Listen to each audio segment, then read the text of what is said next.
What's up, guys? You know who it is.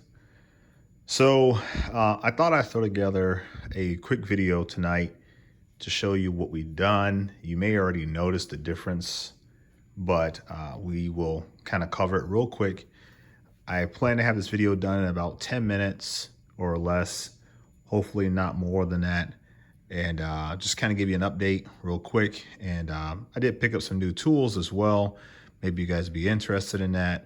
But pretty much for anything, we're trying to make sure we get video coming out every day, if not every day, every other day.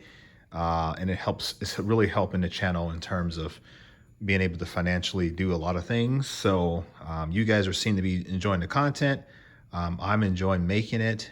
So it's a mutually beneficial arrangement. So without further ado, let's go ahead and get into it.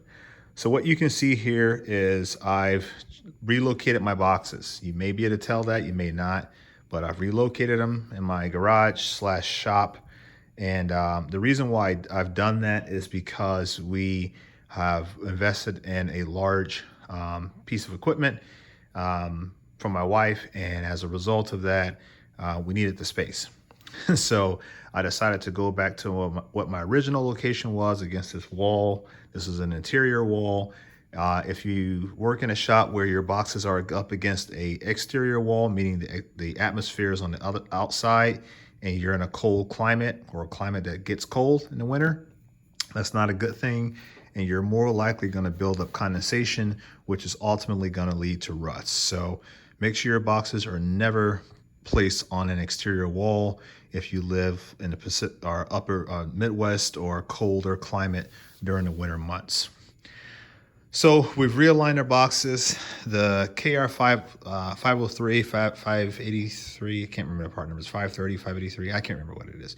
Anyway, this guy here, we got an issue. As you can see there, the top color did not match the bottom color. We knew that was going to be the case. That's going to be repainted, so we're going to be doing that in the upcoming days. This is the color that we ultimately decided to go with. It's not so much in your face. It's a little bit more subtle. I like that better than I do that mustard golden color. This color here is it's a lot better in my eyes. I like it. And so I've decided to go ahead and go with this. So we're still prepping this paint, getting some of the run marks out of it, things of that nature. But we're getting there. So stay tuned for that. But we do have it in line. It's right next to the Jamestown box, which is kind of cool.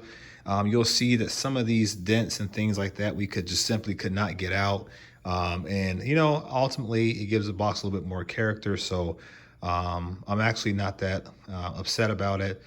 And it is what it is, right? So we're going to be using this box. It's going to be more mobile than the other boxes, hopefully. And so it is just going to be like it is.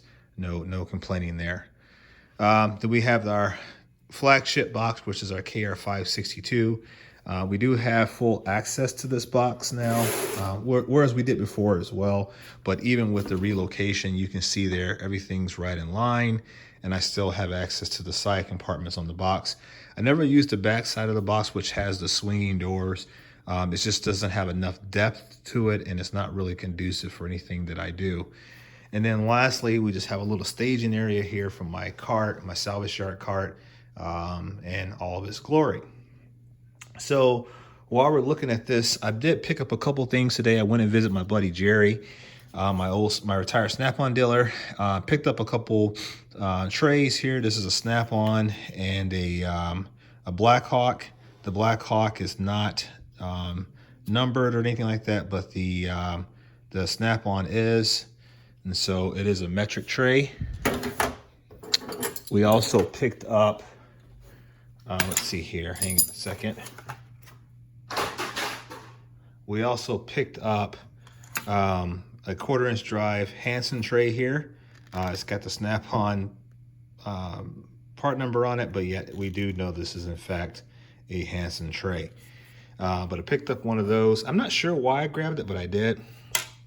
I also picked up a couple wrenches that were on the table, just kind of like some of the stuff that he was going through that wasn't Snap-on.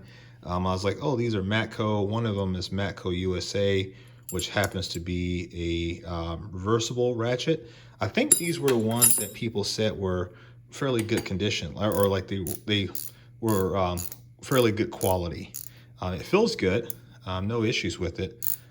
So it's got a slight maybe 5 degree, 10 degree offset there.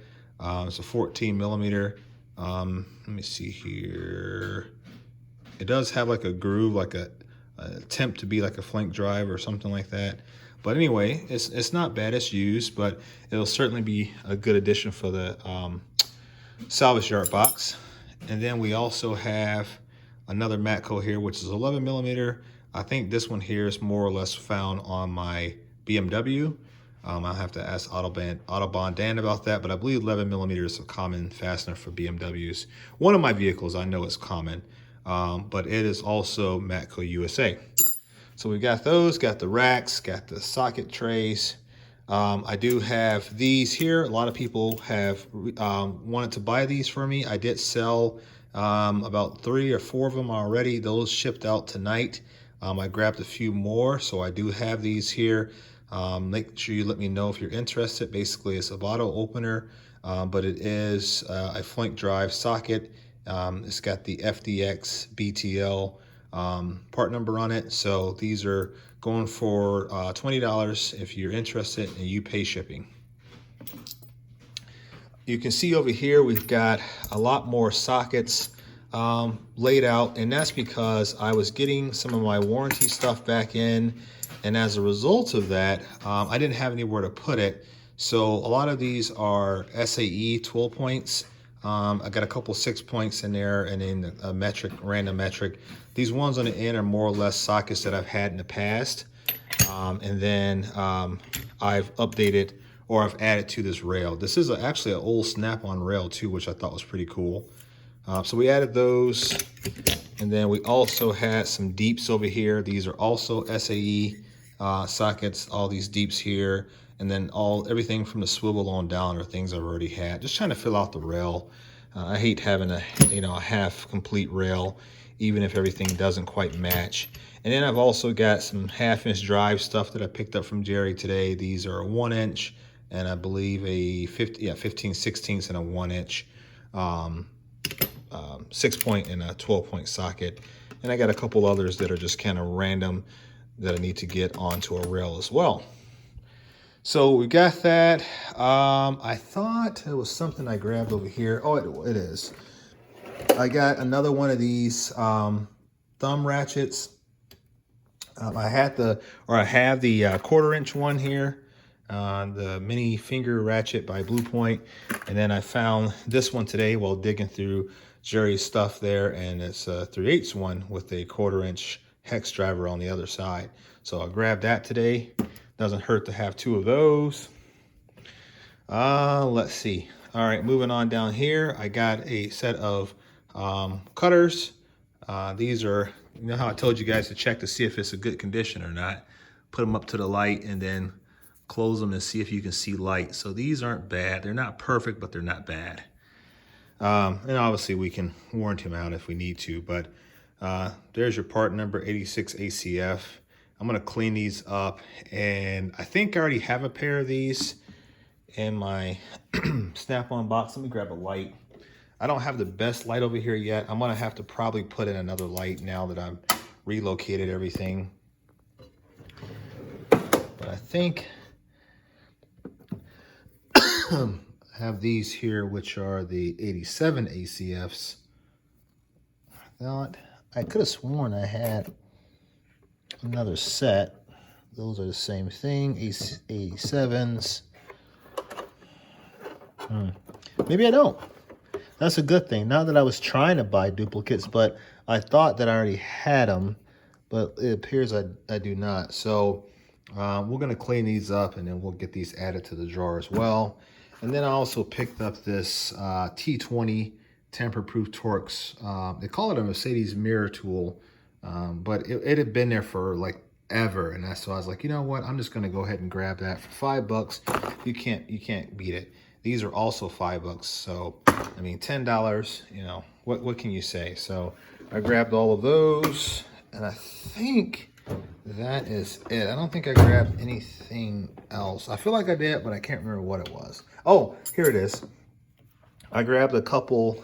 This is a Cornwell 11/16 crow's foot, line crow's foot wrench. And then I got this Mac here, which is 1 1/16. I find with this truck that I'm working on, trying to do the suspension, and I'm going to be adding the lift kit here pretty soon, this will work out fairly well for some of the fasteners. I think it goes all the way up to like a 36 millimeter. I mean, you need like anything from 8 all the way up to 36. I just got the instructions today offline, and it's pretty involved in terms of what sockets you need. So I should have realized that when I took it off the donor truck, but looking at the instruction guide, it's like, man, is it going to be really that hard? I don't know. We'll see. But that's pretty much it, guys. Like I said, it's going to be a quick video, just kind of showing you guys that we've changed a little bit of the things around here. Just trying to make a little bit better workspace for me. I like having it off to the side, like I said. It gives me a little bit more room front to back versus side to side. And it works out. And this is my original location anyway. So it doesn't change very much in terms of accessibility for all my tools. Hopefully we'll have this thing done here in the next week or two, and we can show that. I think I'm going to set a October 31st deadline and try to get that knocked out so we can get things loaded up and start using that box effectively. So with that, guys, that's pretty much it. We did go over it by a couple of minutes, but I appreciate it. Thank you. Make sure that you follow me on Instagram at Midwest_tool_review. Make sure that you like this video, leave a comment. I try to get back to all my comments, guys. And make sure that you're subscribed to the channel. I'm trying to grow the channel, and your participation and your support helps me achieve my goals. So I appreciate it, guys. Thank you, and peace.